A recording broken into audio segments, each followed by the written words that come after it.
한 주간 잘 지내셨습니까? 네. 대답이 없으시네요. 우리가 이제 요한일서라고 하는 성경을 주일마다 계속 묵상하고 있습니다. 이 요한일서는 교리, 닥트린에 대한 내용을 다루는 성경이기 때문에 그냥 일반적으로 성경을 읽어 나가다 보면은 참 어렵다라는 그런 내용을 갖고 있습니다.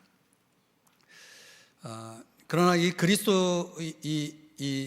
우리가 그리스도인으로 살아가는 데 있어서 이 요한일서라고 하는 성경을 접하고 이 성경을 안다는 것이 굉장히 중요하다.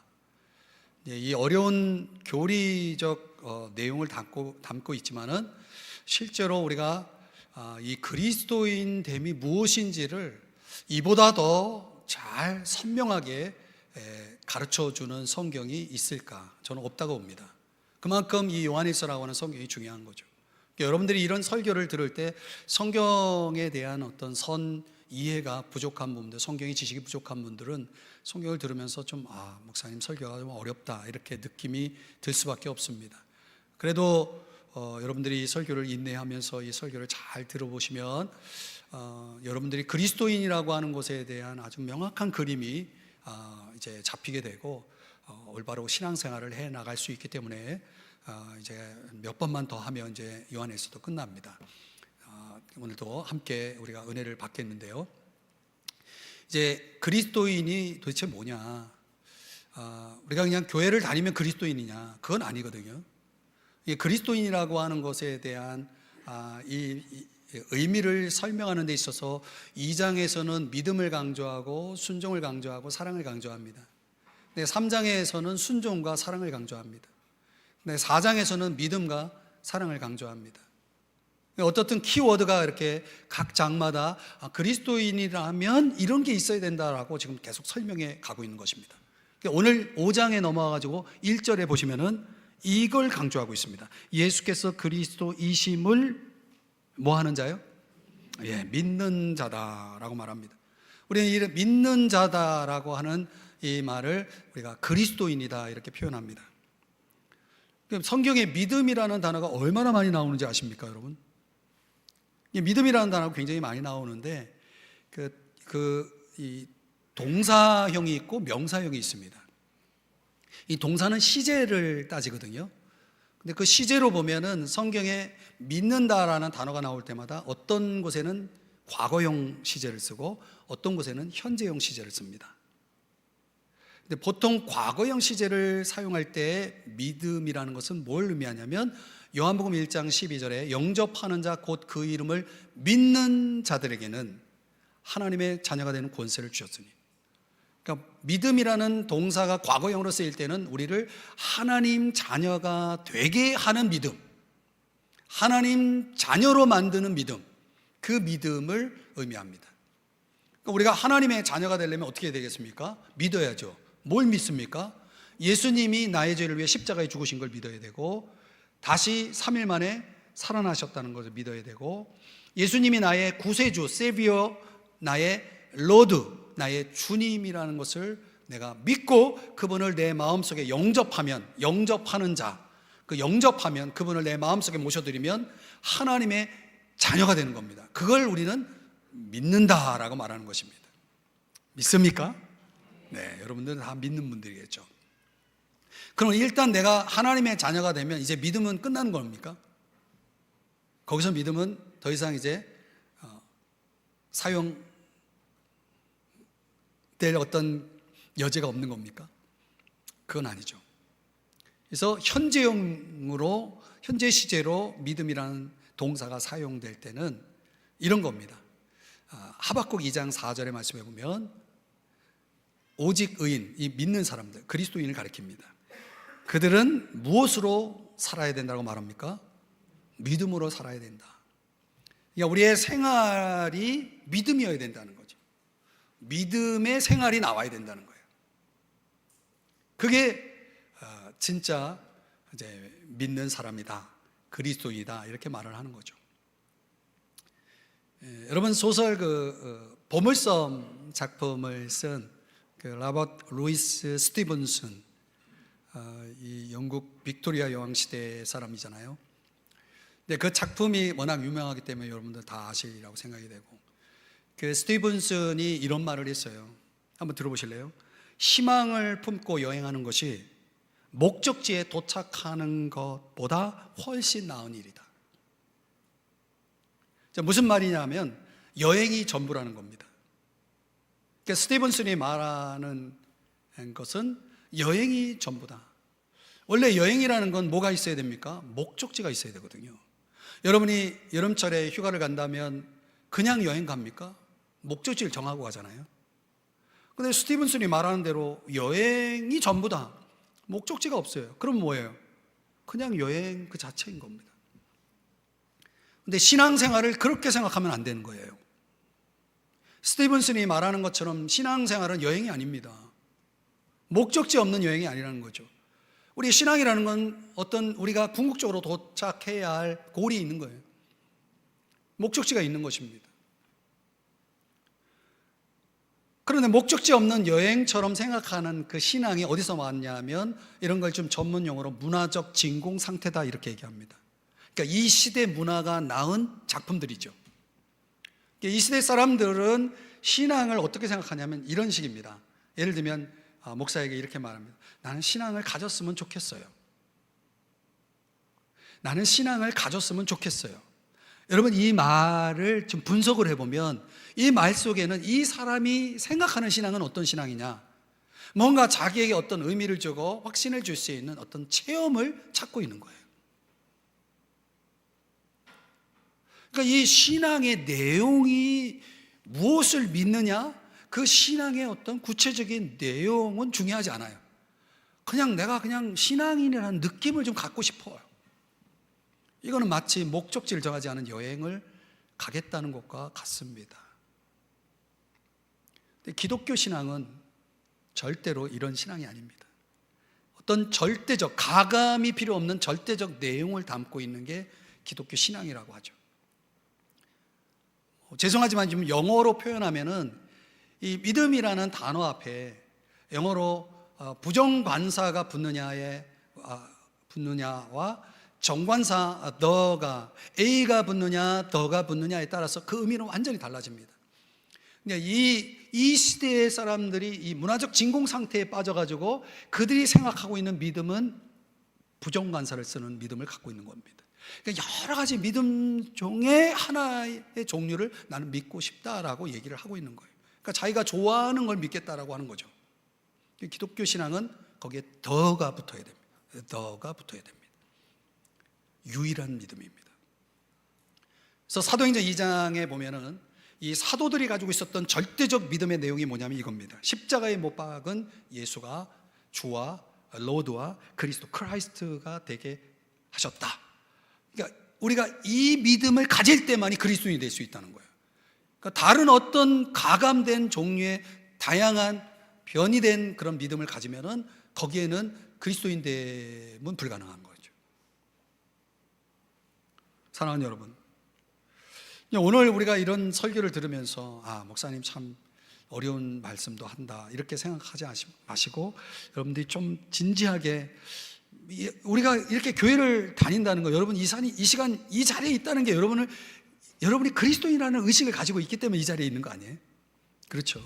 근데 죄송하지만 이 자리에 있어도 그리스도인이 아닐 수 있거든요.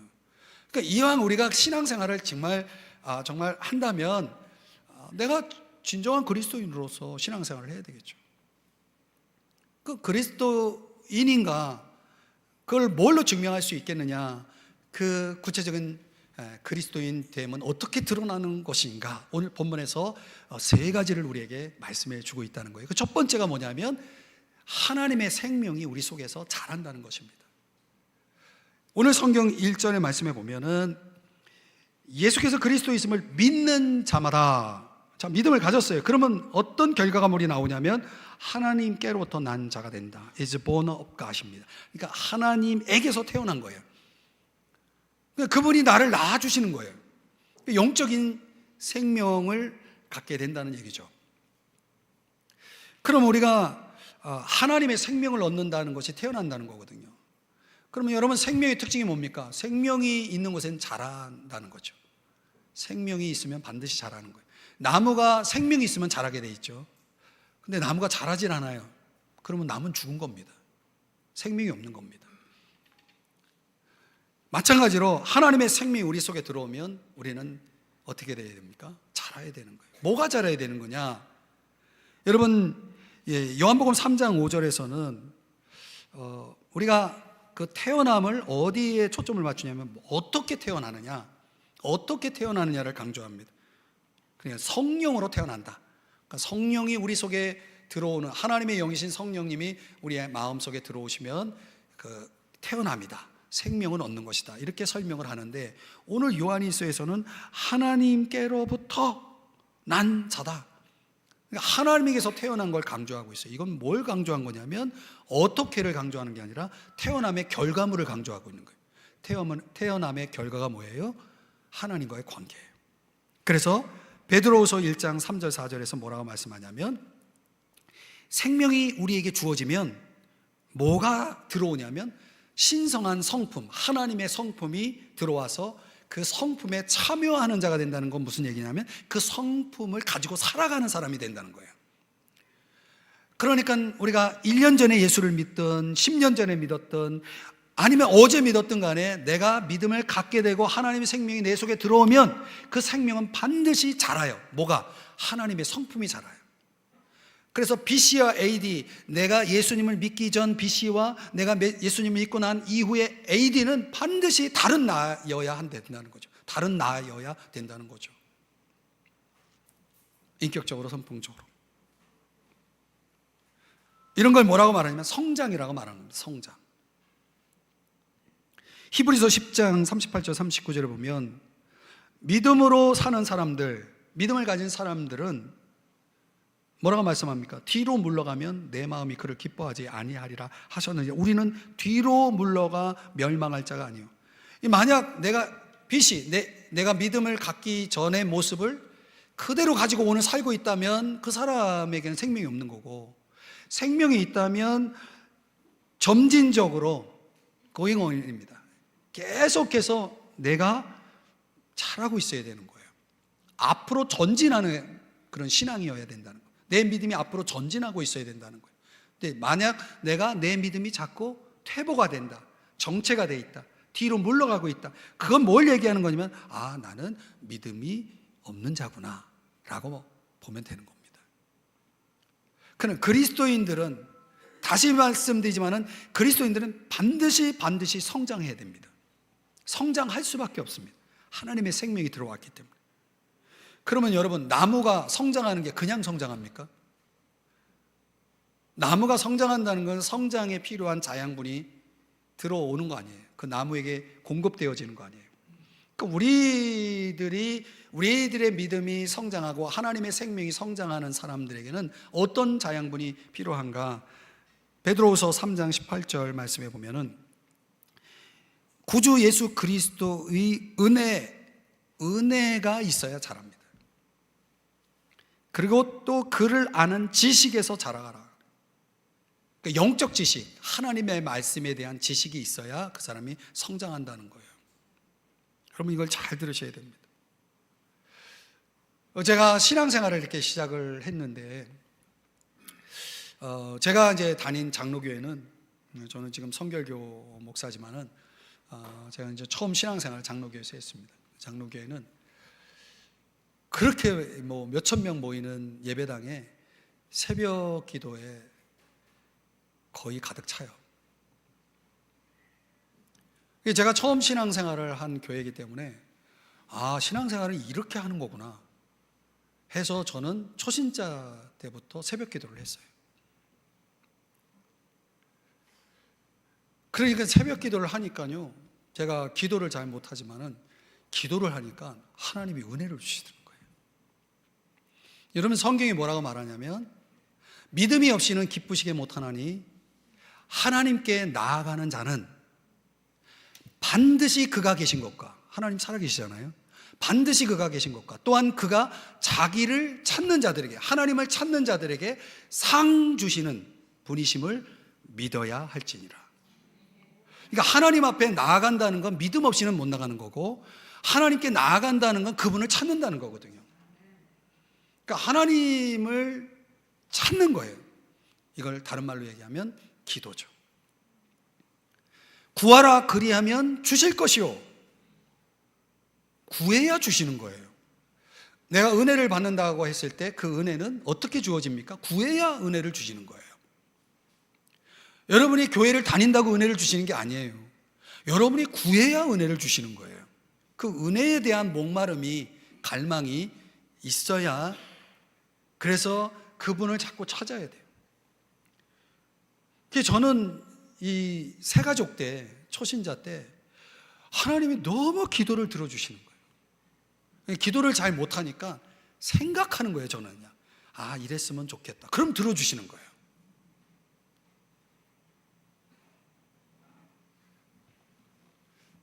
별로 안 놀라시네요. 그냥 내가 좀 하나님이 이렇게 좀 들어주셨으면 좋겠네, 기도가 아니고 막 좋겠네 이러면 들어주시는 거예요. 그러니까 제 믿음이 쑥쑥 자라는 거예요. 신기하지 않아요? 여러분 하나님을 찾아보셨나요? 하나님이 정말 어떤 추상적인 분인가요? 어떤 개념인가요? 그러면 살아계신 분이거든요. 내가 은혜가 있어야 자라는데, 그 은혜는 그분을 찾아야 받는 것이고, 그분을 찾는 자가 아니라면 내가 자랄 수 없다. 이건 뻔한 공식이에요. 그렇기 때문에 여러분들이 정말 진정한 마음으로 그리스도인으로서 내가 하나님을 진지하게, 식사기도 말고 정말 하나님을 간절하게 어떤 문제를 가지고 한번 집중해서 하나님 앞에 기도를 해보세요. 그 기도를 안 들어주시나? 그럼 여러분들이 그런 기도와 그런 하나님의 은혜를 경험하는 것이 축적되면은 그 사람의 믿음은 깊어지고 성장합니다. 저는 우리 삼성중앙교회 성도님들이 다 그런 신앙생활을 하기를 바라요. 여러분들이 그냥 맹목적인 여행을 하고 있는 게 아니에요. 우리는 목적지가 있는 거예요. 우리가 가야 할 방향이 있고, 우리는 그 목적지를 향해서 계속해서 전진하고 있는 것입니다. 그냥 몸만 왔다 갔다 하는 신앙이 아니란 거예요. 하나님을 경험해 보시라는 거예요. 한번 경험해 보시라니까요. 그 맛을 아시나요? 또 여기에다가 영적인 지식이 주어지면, 즉 성경 말씀이 주어지면은 그 사람은 신앙이 정말 엄청나게 자랍니다. 제가 장담하지만 여러분들이 40년, 50년 교회만 왔다 갔다 하는 분하고 성경을 체계적으로 1년 동안 저랑 공부한 사람하고 비교하면 이 1년 동안 체계적으로 성경을 공부한 사람이 훨씬 믿음이 더 좋습니다. 성경이 그런 영적 공식을 가지고 있는 거죠. 그러니까 하나님의 말씀이라는 것이 얼마나 우리에게 성장에 있어서 중요한지를 말씀드리는 겁니다. 저는 30년 동안 성경을 공부했고 7년 동안 신학을 했습니다.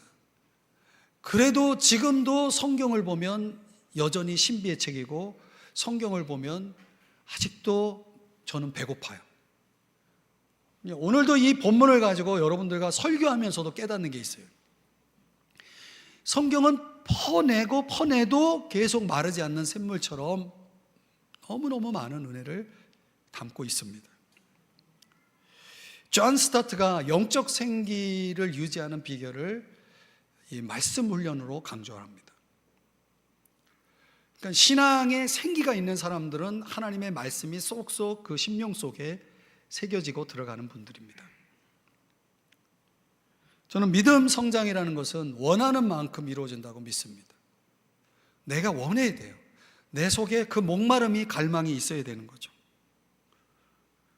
여러분, 열매를 얼마나 거둘지를 알기 원하신다면 여러분이 얼마나 씨앗을 심었는지를 보면 압니다. 신앙생활은 그냥 시간이 지나면 알아서 해주는 게 절대로 아닙니다. 여러분도 여러분의 인생 속에 무엇을 이루기 위해서 얼마나 많은 투자를 합니까? 신앙도 투자입니다. 여러분이 심지 않으면 거둘 수가 없는 겁니다. 성장은 심는 만큼 거두는 겁니다. 그래서 여러분들이 하나님 앞에 자꾸 하나님을 찾고, 또 여러분들이 하나님 말씀을 배우는 자리로 오고, 이제 하반기에 9월 달부터 여러분들이 궁금해할 수 있는 요한계시로 하는 성경을 공부할 건데, 그런 말씀을 배우는 자리에 와서 자꾸 말씀을 듣고 배우고, 그러면 여러분들은 잘하지 말래도 잘합니다. 오늘도 우리 교회 학교 아이 한 명을 봤는데 지난주보다 키가 더 컸어요. 저보다 키가 더 크더라고요. 그래서 제가 그랬어요. 넌 왜 이렇게 키가 많이 크냐 그랬더니,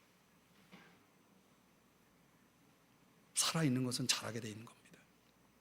여러분의 영적 생명이, 하나님의 생명이 자라기 위해서, 여러분의 믿음이 자라기 위해서 여러분은 어떤 투자를 하고 계시나요? 여러분이 믿음이 시작되고 그 믿음이 계속 자라서 마침내 하나님과의 깊은 교제와 그 동행 속에서 하나님을 풍성히 경험하는 그런 삶이 될 수 있기를 주의 이름 축복합니다. 그런 신앙인이 진정 그리스도인입니다. 두 번째로, 형제를 사랑하는 것입니다. 오늘 본문 1절, 2절 내용에 보면 사랑이 4번 나옵니다. 이 짧은 구절 안에 사랑이 이렇게 많이 나와요. 근데 그 사랑이라는 게 뭡니까? 우리 그리스도인들에게 주어진 능력입니다. 여러분, 사랑은 아무나 합니까? 내가 사랑할 수 있는 사람을 사랑한다는 건 누구라도 할 수 있겠지만은, 내가 사랑할 수 없는 존재를 사랑한다는 것은, 이거는 능력입니다. 능력이 아니고서는 안 됩니다. 우리 그리스도인들은 하나님을 사랑하고 또 형제 자매를, 이웃을 사랑하는 이중적 사랑을 실현할 수 있는 능력을 소유한 사람이다. 성경은 그렇게 말합니다. 그 능력은 언제 주어졌느냐? 요한복음 3장 5절에서는 성령이 우리 속에 들어올 때 우리가 거듭날 뿐만 아니라 그 사랑할 수 있는 능력이 주어지는 겁니다. 베드로전서 1장 23절에서는 너희가 하나님 말씀으로 거듭났다고 그랬죠. 그 말씀이 우리 속에 들어오면 능력이 주어지는 겁니다. 그 말씀의 능력을 가지고 우리가 사랑할 수 있는 존재가 되어진다는 거죠. 여러분, 사랑이라는 것은 엄밀하게 말하면 관계잖아요. 예를 들면 부모님이 나를 낳아주셨어요. 그러면 그 나를 낳아주신 그 부모님을 우리가 사랑하잖아요. 또 부모는 자녀를 낳았기 때문에, 내가 낳았기 때문에 자녀를 사랑하잖아요. 이 부모와 자녀 간의 이 관계는 사랑의 관계잖아요. 이건 너무나 자연의 법칙이죠. 그러나 그 사랑이 거기서 끝나는 것이 아니라 그 같은 부모 아래서 태어난 형제 자매들이 서로 사랑하잖아요. 형제 간에 사랑하죠. 오늘 성경이 뭐라고 말하냐면, 하나님으로부터 난 자들은, 하나님에게서 태어난 자들은, 그러니까 하나님이 아버지라면 하나님을 사랑한다, 이렇게 말하고 있고, 또 하나님을 아버지로 모시고 있는 사람들, 아버지가 같은 분들은, 형제 자매들은, 그리스도인들은 서로 사랑한다라고 말하고 있는 거거든요. 그 사랑이 어려운 겁니까? 아니에요. 오늘 성경은 뭐라고 말합니까? 요한일서 5장 3절에 보면 사랑은 무거운 것이 아니다라고 말하고 있거든요. 아버지가 같고, 같은 인생의 목적을 향해, 목적지를 향해 가고 있고, 그리고 같은 인생의 종착역이잖아요. 종착역이 있잖아요. 어디에요? 천국이죠. 그 천국에서 우리가 영원히 살 거잖아요. 그 내가 사랑하지 않는 존재와 영원히 살 수 있어요? 불가능하죠. 그건 천국이 아니라 지옥이죠. 그러니까 이 땅에서 우리가 믿는 사람들이, 내가 사랑할 수 없는 사람조차도 내가 사랑하기 위해서 내가 자꾸 연습하고 나를 계속 깎아내고, 그래서 마침내 내가 그를 진정으로 사랑하는 자가 되어서 함께 천국에 들어가는 거거든요. 여러분, 연애 해보셨잖아요. 연애. 그런 거 해보셨죠? 연애하면은 이제 사랑하는 대상과 많은 걸 공유하는데, 공유하면서 내가 사랑하는 애인이 나한테 뭘 원해요. 그럼 들어줘요, 안 들어줘요? 너무 질문이 유치합니까? 여러분, 사랑하는 이가 원하면 들어줘요, 안 들어줘요? 들어주잖아요. 힘들게 들어줘요, 즐겁게 들어줘요? 만약 왜 이렇게 사랑이 힘들지? 부담되네. 그거 사랑 아닙니다. 정말 내가 사랑하면 사랑하는 이를 위해서 내가 기꺼이 즐거이 그가 원하는 것을 우리는 들어줄 수 있는 거죠. 그러니까 우리가 하나님을 사랑해요. 그러면 하나님이 원하시는 삶을 즐거이 기꺼이, 이거 무거운 게 아니에요. 너무나 쉽고 가벼운 일이에요. 누워서 떡 먹기예요. 정말 내가 너무 하나님을 사랑하기 때문에. 그래서 에스겔서 36장 27절에서는 성령을 우리에게 주셨기 때문에 성령이 우리 안에서 행하게 하시기 때문에 성령의 도우심으로 사랑이 쉽고, 또 요한복음 14장 15절에서는 나를 사랑하면 나의 계명을 지키리라 그랬거든요. 그러니까 사랑하기 때문에 그 계명을 지키는 것이, 사랑하는 것이 쉬워지는 것이죠. 그래서 바울도 그런 고백을 하지 않습니까? 빌립보서 4장 13절에 내게 능력 주시는 자 안에서 내가 모든 것을 할 수 있다. I can do everything. 그러니까 그것은 내가 할 수 있는 내 능력이 아니라 내게 능력을 주시는 자 안에서, 그분이 주시는 능력에 힘입어서 내가 그렇게 할 수 있다라고 말하는 거죠. 여러분, 진정 그리스도인이라면 하나님의 계명을 순종하는 것이 너무나 쉽고 너무나 즐거운 일일 거예요. 하나님 사랑하고 그 하나님의 자녀된 형제자매를 사랑하는 건 너무나 쉬운 일이겠죠. 그렇게 하고 계시나요? 제가 좋아하는 그 시인 정호승의 사막이라는 제목의 시가 있는데, 거기에 이제 중반부터 이런 내용이 나와요. 사막에 비가 내린다. 빗물을 흠뻑 빨아들이고 사막은 여전히 사막으로 남아있다. 받아들일 줄은 알고 나눌 줄은 모르는 자, 언제나 더 메말라 있는 초여름, 인생의 사막, 이런 시예요. 그러니까 사랑을 받을 줄만 알고, 하나님의 사랑을 얼마나 우리가 받습니까? 그렇죠? 그 사랑을 받을 줄만 알고 그 사랑을 나눌 줄 모른다면 그 인생은 뭐다? 여전히 사막이다. 비를 아무리 받아도 그 사막은 변하지 않는다는 거죠. 우리 그리스도인의 삶은 이런 사막과 같은 인생이 될 수는 없죠. 오히려 시냇가에 심은 나무처럼 시절을 쫓아 과실을 맺고 그 잎사귀가 마르지 아니함 같은 그런 나무, 그런 살아있는 나무, 열매 있는 나무, 풍성한 나무, 하나님이 저와 여러분에게 기대하시는 인생은 그런 시냇가에 심은 나무와 같은 인생 아니겠습니까? 그럼 오늘 우리에게 그런 사랑이 이미 주어졌으므로 그 사랑을 이제 흘려보내는 일들을 해야 되겠죠. 그걸 거부한다면 그 인생은 사막과 같을 수밖에 없겠죠. 여러분, 어떤 수필가의 책에 보니까 나눠도 더 가난해지지 않는다, 이런 제목이 나오더라고요. 좀 뭔가 와닿더라고요. 여러분이 아무리 다른 사람에게 줘도 여러분 더 가난해지지는 않습니다. 가난할 뿐입니다. 이게 엄청난 진리로 저에게 다가오는 거예요. 내가 아무리 줘도 나는 그냥 가난할 뿐이지 더 가난해지지는 않는다는 거죠. 우리 모두는 사랑이라는 부자예요. 사랑으로 채워진 부자들이죠. 그 사랑을 흘려보내는 거, 그거 무거운 일 아닙니다. 성령이 도와주시고 여러분이 하나님을 사랑하는 마음을 간직하고 있는 한 그것은 쉬운 일이죠. 가벼운 일이죠. 그런 사랑이 있는 자를 우리는 뭐다? 그리스도인이다 말하는 거죠. 우리 모두가 그렇게 살아갈 수 있기를 주의 이름으로 축복합니다. 마지막으로 세 번째는 세상을 이긴다는 겁니다. 그리스도인됨은 세상을 이기는 겁니다. 요한일서 5장 4절에 보면 하나님께로부터 난 자마다 세상을 이긴다라고 말하고 있습니다. 여러분, 이 세상을 이긴다라고 하는 말 전제 속에는 뭐가 내포되어 있냐면 세상은 치열한 전쟁터다라는 것을 의미하는 겁니다. 여러분, 우리가 살아가는 이 세상은 우리가 먹고 사는 일을 해야 되는 세상이기도 하고 우리가 즐겨야 되는 세상이기도 하지만 사실 성경에서는 세상은 우리가 싸워야 될 대상이다라고 말하고 있는 것입니다. 성경적으로 세상의 의미를 정의하면 이 악의 시스템이다라고 말할 수 있습니다. 그러니까 도덕적으로 악으로 돌아가는 시스템이다. 거기에 배후에 사탄이 있어가지고 사탄이 지배하고 있는 악의 체계다, 이렇게 말하는 거죠.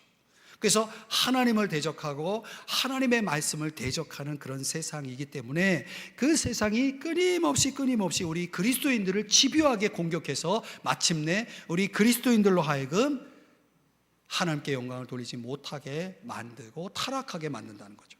그 세상이라는 것이 어떻게 그리스도인을 공격하느냐, 세 가지 루트가 있어요. 첫 번째는 육체적으로 공격합니다. 육체적으로 공격한다는 건 뭘 얘기하냐면 박해하고 옥에 가두고 고문을 하고 그리고 심지어 죽이기까지 하는 그런 일들을 한다는 거예요. 여러분, 우리는 자유민주주의 대한민국이라는 이 좋은 나라에서 신앙생활을 하기 때문에 그런 일을 겪지 않지만 조금만 넘어가도, 저 중국만 봐도 여러분 사회주의, 공산주의 아닙니까? 그런 체제 속에서 중국에서 벌어지는 일들이 뭐냐면, 지금은 이게 모든 것들이 다 이게 어떤 전산화되고 하잖아요. 그래서 지금 이제 이런 선교와 관련된 자들을 다 추방하고, 외국인들은 다 추방하고, 기존에 믿는 사람들도 교회도 막 폐쇄하고, 또 지도자들을 옥에 가두고 죽이고 하는 일들을 하고, 그리고 이 기독교와 관련된 자들이 중국 비자를 얻고 가기 위해서는 한 50년 정도 그동안 자기가 어디 학교를 나왔고 어떤 공부를 했고 또 가족은 누구고 직업은 뭐고, 그리고 여러 가지 50년에 해당되는 그 수많은 데이터를 제시하고 손 지문을 찍고 얼굴 인식을 딱 한 다음에 이 사람은 기독교와 상관이 없다 그러면 비자를 준다는 거예요. 얼마나 무서운지 몰라요. 그냥 사업상 또 여행상 중국을 왔다 갔다 하는 분들은 잘 모르겠지만 말이죠, 이 중국 비자가 그렇게 어려워졌어요. 일단 체류하려면 그렇게 된다는 거예요. 그리고 이 중국 내에 기독교가 얼마나 박해를 받고 있는지 모릅니다. 저 북녘 땅만 해도 14만 명의 지하에 그리스도인들이 있잖아요. 자기가 그리스도인인 걸 드러내지 않고 신앙생활을 하는 사람, 입을 뒤집어 쓰고 기도하고 예배하고 그런 분들. 또 정치범 수용소에 20만 명 이상이 지금 들어가 있잖아요. 거기에 거의 대부분이 그리스도인들이죠. 여러분, 우리가 이 육체적인 공격이라는 것이 우리에게는 해당이 되지 않을 수 있지만은 저 이슬람권이나 힌두교권이나 불교권이나 또 공산권이나 이런 여러 나라들에서 어마어마한 공격들이 주어지고 있기 때문에 지금도 많은 선교사들이, 많은 사역자들이 저에게도 보내오고 많은 기도를 부탁하고 있는 형편에 있는 것입니다. 그런 공격들이 있는 거예요. 그러나 그런 공격보다 더 무서운 공격이 지적인 공격이죠. 우리나라 같은 경우는 이단들이 지금은 오프라인에서는 이제 이단들이 잘 활동하기가 불편하니까 온라인 상에서 여러 가지 자료들을 만들어 가지고 유포시키는 방식으로 이단들이 잘못된 가르침을 가지고 지적으로 그리스도인들을 공격합니다. 그래서 그리스도인들이 그런 무분별한 그런 제작물들을 접하면서 신앙에 대해서 회의를 느끼고 잘못된 길로 빠지는 경우가 많이 있거든요. 특별히 청소년들, 젊은이들 말이죠. 그런 지적인 공격보다 더 무서운 공격이 뭐냐? 도덕적인 공격이죠. 그러니까 여러분, 죄가 아닐 땐 죄 가운데 살 수밖에 없죠. 여러분, 간음이 죄입니까? 성경은 죄라고 말하지만 법은 죄가 아니죠. 그래서 어떻게 됐습니까? 얼마나 많은 도덕적인, 성적인 타락들이 우리 사회에 지금 만연되고 있습니까? 우리가 나는 해당이 안 될지 모르지만 우리 주변에 다 그렇게 살고 있는 거예요. 근데 그걸 죄라고 생각하지 않으니까, 성경은 죄라고 해도 법이 그게 아니니까 양심의 거리낌 없이 행한단 말이죠. 그 문제가 심각하죠.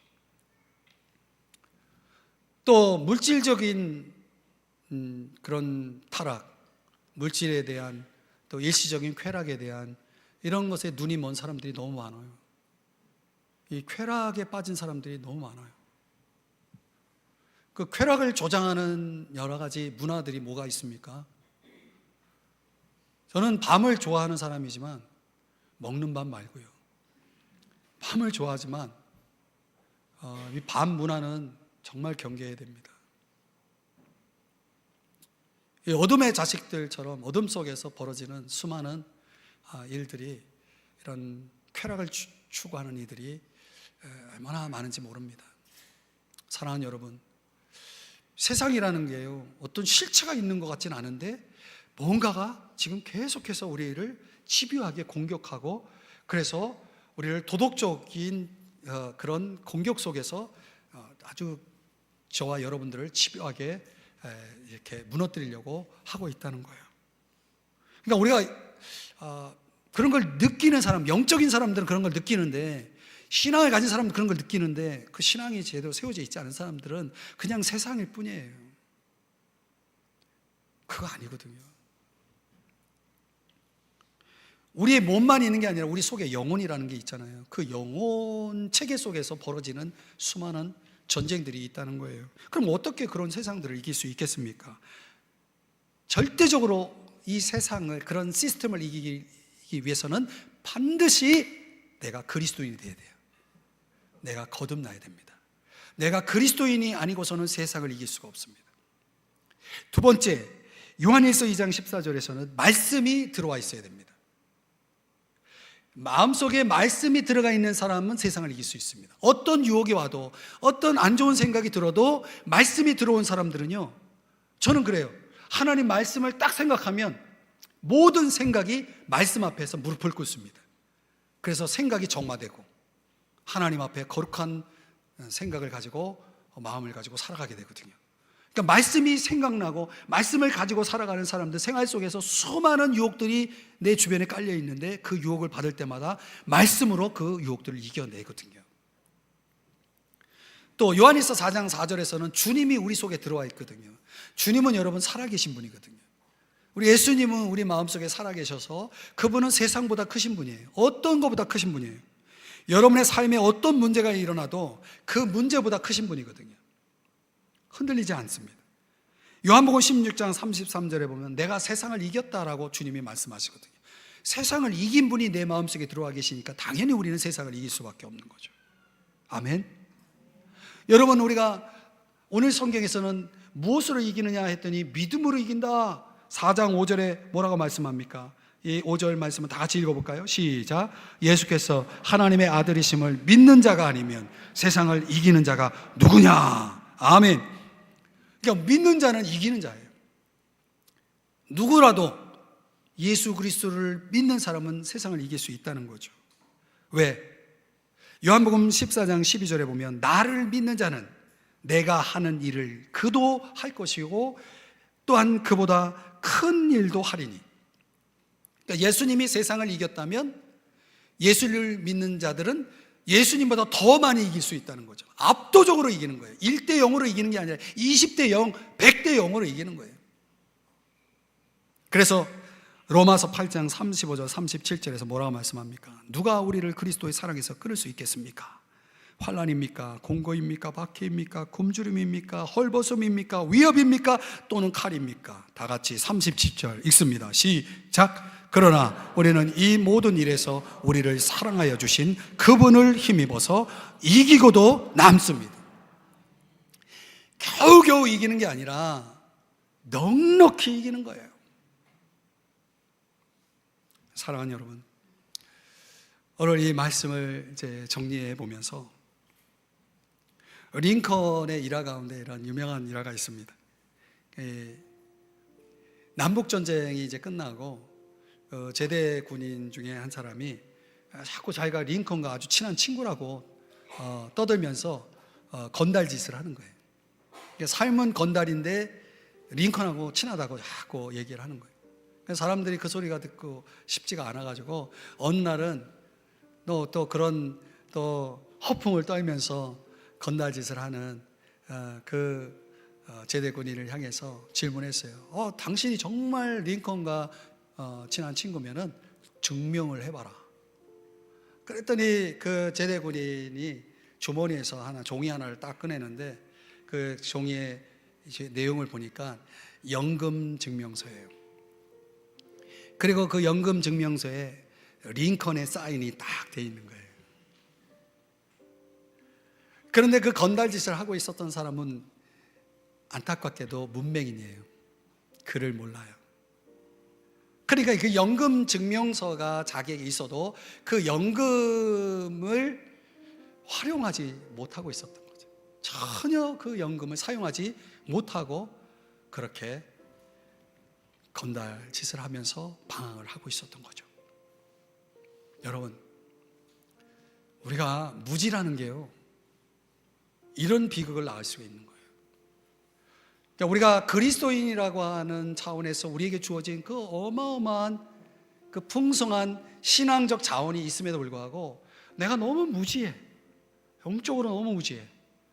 그 증명서를 가지고 있어도 그걸 사용할 줄 몰라. 그러면 그 사람은 실패자로 인생을 살아갈 수밖에 없는 거죠. 그 제대 군인처럼 말이죠. 여러분, 구약 성경에 광야의 이스라엘 백성들이 나오거든요. 그 사람들이 어떤 사람들이냐면 애굽에서 노예로 살다가 인구로 말하면 한 200만 명이나 되는 이스라엘 사람들이 엑소더스를 한 거예요. 출애굽을 해버렸어요. 여러분, 이 지구상에 그런 역사는 없습니다. 그렇게 많은 사람이 한꺼번에 노예에서 자유인이 되는 역사는 없습니다. 어떻게? 하나님의 도우심으로, 은혜로. 그리고 홍해가, 바다가 갈라져서 마른 땅으로 건너는 기적을 경험한 사람이에요. 배고프다고 하니까 하나님이 쌀을 내려주시는 거예요. 고기가 먹고 싶다고 하니까 닭 비슷한 놈을 보내가지고 매일 닭 잡아먹게 하시는 거예요. 여러분, 이 얼마나 놀라운 하나님이에요. 그런 하나님을 경험하고도 이스라엘 백성들은 입만 열면 원망했어요. 하여튼 입만 열면 하나님 원망, 사람 원망, 원망하면서 하는 거예요. 아니, 그렇게 하나님을 아는 사람들이, 그렇게 하나님의 기적을 경험한 사람들이 왜 입만 열면 원망을 해요? 성경은 그 이유가 믿음이 없어서다, 이렇게 말하는 거예요. 여러분, 혹시 이 제대 군인의 이야기처럼 광야에 하나님의 기적을 경험했지만 입만 열면 원망하며 살았던 이스라엘 백성들처럼 우리의 모습이 그러하지는 않은지요? 여러분, 신앙은 전쟁이거든요. 믿음의 전쟁이에요. 예수님과 함께하는 전쟁이거든요. 이 거룩한 전쟁에서 내가 이기기 위해서는 반드시 그리스도인이 되어야 됩니다. 여러분들이 반드시 그리스도인이 되어야 됩니다. 예수님을 믿고 회개하고 주님을 영접하셔야 됩니다. 그러면서 여러분이 그리스도인됨을 생활 속에서 그 믿음을 드러내면서 사셔야 되는 거예요. 어떻게 해요? 하나님 앞에 기도하시고 말씀 보면서 여러분들이 자꾸 하나님의 생명이, 믿음이 자꾸 자라가셔야 돼요. 어린아이처럼 살면 안 돼요. 장성한 믿음의 분량까지 여러분이 자라서 그렇게 신앙생활을 해야 돼요. 형제자매를 하나님 아버지를 사랑하는 것처럼 뜨겁게 즐거이 사랑하시고, 그리고 저 사탄의 지배 속에 있는 이 악한 체계인 세상과의 싸움에서 어떠한 공격에도 여러분들이 흔들리지 않고 그것을 넉넉히 이기고도 남는 신앙인으로 살아가야 되는 것입니다. 그런 생활 속에 믿음이 있어야 그게 그리스도인이라는 거예요. 하나님은 우리가 그런 그리스도인 되기를 원하시는 거예요. 사랑하는 여러분, 여러분 그렇게 사시고 싶지 않습니까? 여러분 모두가, 우리 모두가 이런 참된 그리스도인의 길을 걸어갈 수 있기를 축복합니다. 그래야 여러분이 세상에서도 잘 되는 것이 진짜 잘 되는 거예요. 영원히 잘 돼야 범사가 잘 되고 강건한 것이 축복인 것이에요.